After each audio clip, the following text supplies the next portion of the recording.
Hello everyone, my name is Jay, and welcome to the channel. Part 1 got 25 views and 4 likes. Great for a start. Here's part 2. Sorry it's a bit late. The weekend was crammed for me. Click the link for part 1 if you for some reason haven't seen that yet.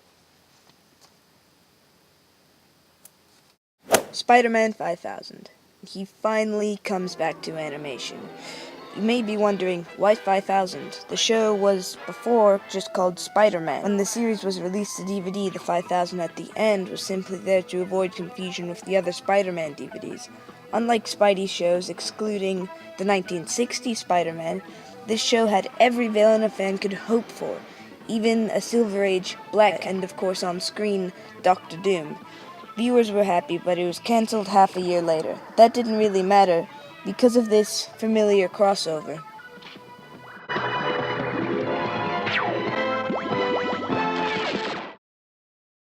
Spider-Man and his amazing friends. In this show, Spider-Man teams up with 2 X-Men members, Firestar and Iceman, and together they fight crime.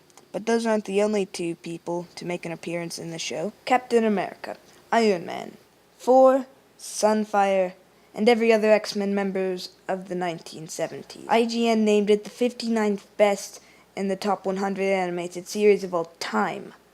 This is truly when Marvel tried to put the comic universe to life.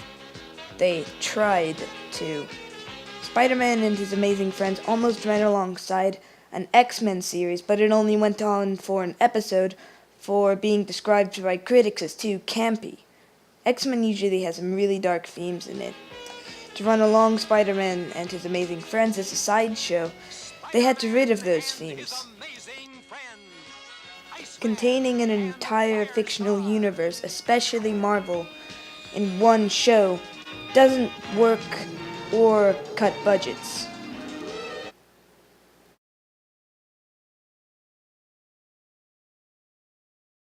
Spider-Man the Animated Series. I'm surprised why they didn't use that title before. Anyway, I love this show. It was my #1 television series. Of course, it wasn't running anymore, but I still watched it. It doesn't stop you from watching it. Anyway, Spider-Man the Animated Series was a hit when it was around. It had a video game named after it called SpiderMan Animated Series, won plenty of awards, and its toy line, including McDonald's Happy Meals, ran longer than the show's lifespan. Way longer. 8 years. First episode date, November 19th, 1994. Last episode date, January 3rd, 1998. Pretty good, but it could have ran a lot longer.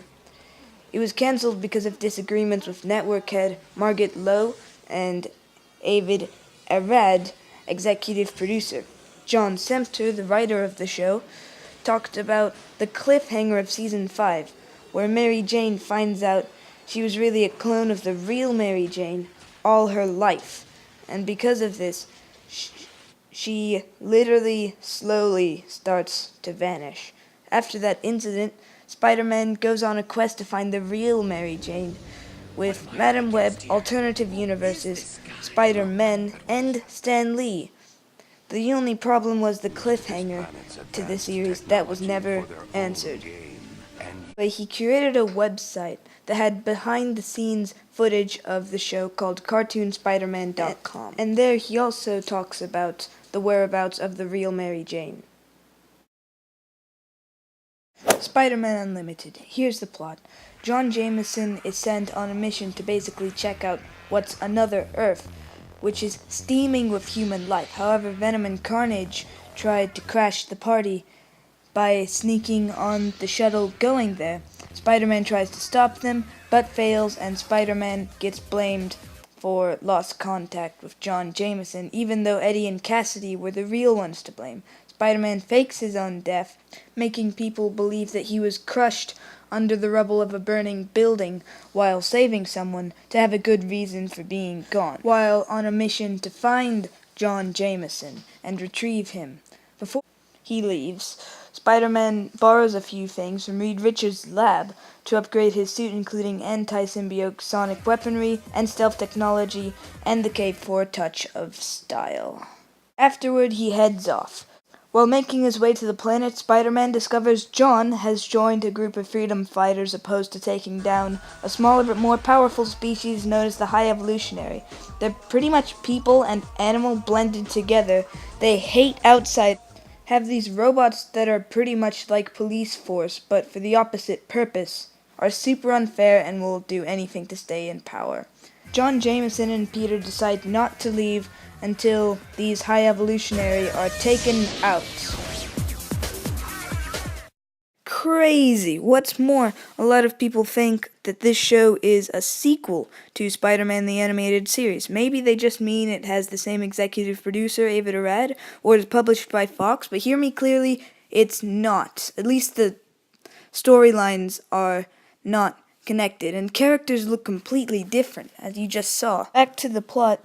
The original idea was for Spider-Man to be stranded on a counter-Earth where Uncle Ben didn't die, therefore Spider-Man lacked the morale to resist becoming Venom. But Marvel didn't want to do a story with two Peter Parkers, so instead we got the High Evolutionary. Despite the out-of-control plot, I did like it. Critics liked it as well, but it was extremely overshadowed by Pokemon and was cancelled in 2001. Spider-Man, the new animated series. It already sounds rubbish, but it's worth talking about. As you've already noticed, the animation, this is Spider-Man in CGI. Awesome idea, but it's been wasted. The one thing I hate about this show is the character designs. Whenever I think of Mary Jane, I think of Kirsten Dunst from the Sam Raimi trilogy, or Mary Jane from the comics. But not this. Harry Osborn looks like an idiot. Electro has crazy hair. They should have just given him the starfish mask. What were they thinking? This is also supposed to be a loose continuation of Spider-Man 2002. Basically, Norman Osborn is dead, and blonde boy Harry is really mad. Also, Mary Jane wanted to have a relationship with Peter, but he said, no, just friends. What this MJ decided to do in this situation? Off and on girlfriend. Wonder what her parents thought about that. As you can tell, in this show, the women aren't the most respected characters. This relationship makes no sense whatsoever. This animated series lasted from July to September on the same year.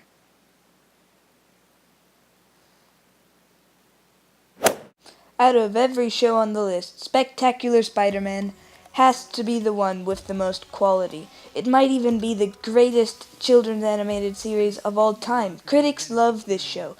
Alan Kistler from Comic Mix said that the series was one of the best superhero adaptations I have ever seen. TV Guide listed the series as one of the 60 greatest animated series of all time, and IGN gave Series 1 a 9 out of 10, Series 2, 10 out of 10, masterpiece. They even named it the 30th best animated series of all time.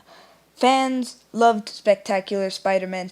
16 of the reviews on IMDb are 10 out of 10, 5 are 9, 3 are 8, 1 is 7, and 3 are negative. Critics' attention was this show's strongest point, but not to say it didn't have its faults. First off is the character design. You may notice that instead of traditional comic book style artwork, they focus on more shapes and personality. Spider-Man fans who watched the show realized the different style was a unique spin for Spider-Man that actually worked. People who didn't watch the show looked at it and thought, that looks like the cheesiest take on Spider-Man I've ever seen. And while it can be a little cheesy at some times, the action and fight scenes are clever and entertaining.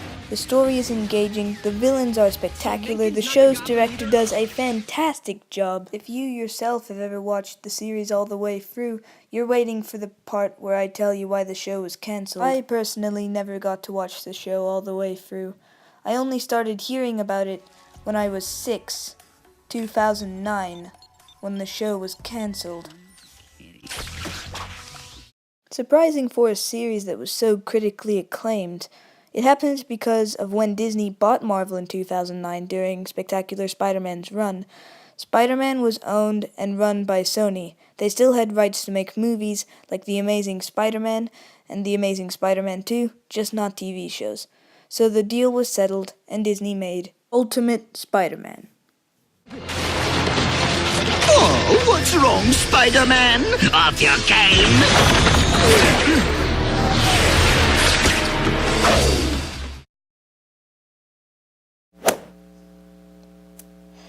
The last show on this list is the first toy you'll see at Target. With a 4-year run and still going, Ultimate Spider-Man is the longest running Spider-Man show ever. It's also the most advertised because it's the only Spider-Man show made by Disney. But being handled by Disney is used for more than just merchandise, though. These shows are what I like to call the Marvel Animated Universe. Avengers Assemble, 2013 to the present. Hulk, Agents of Smash, 2013 to 2015, because who needs a Hulk show when you've got the Avengers? Guardians of the Galaxy, August 1st, 2015 to the present.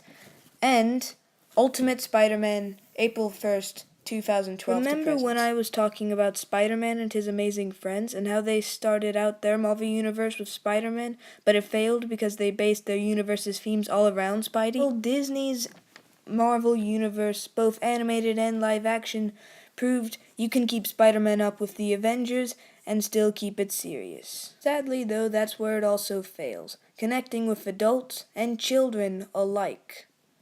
Humor in this show is usually very juvenile, like this one. Ow! Ow! Just a matter of time until you're toasted. These occur often and can get very annoying sometimes. Spider-Man also relies on gadgets given to him by S.H.I.E.L.D. to get out of his problems. If it weren't for these gadgets, Spider-Man would be absolutely destroyed by the villains he comes up against, such as Venom. That fight was great, by the way, until Spider-Man brought out the stupid taser webs. This fact would be forgivable if Spider-Man used more than like 5, over and over and over again. It just feels like bad cheats that don't qualify for wins when you use them. However, it's not all bad, though. This show ultimately succeeds in keeping original concepts from the comics almost exactly like they were, despite minor plot changes and appearances. Like Harry Osborn as Venom and not Green Goblin, because Norman Osborn is Green Goblin for the entire show. And he's big and muscular compared to his usual Joker-like body structure. And one more thing. J.K. Simmons comes back as J. Jonah Jameson from the Sam Raimi trilogy and is just as good as he was then. And that is the history of Spider-Man in television. Thank you so much for watching. If you enjoyed it, leave a like. Please comment for any ideas for future content. That would be really helpful. I've already got some ideas myself, but suggestions would be awesome. Subscribe for more videos like this, and have a good week.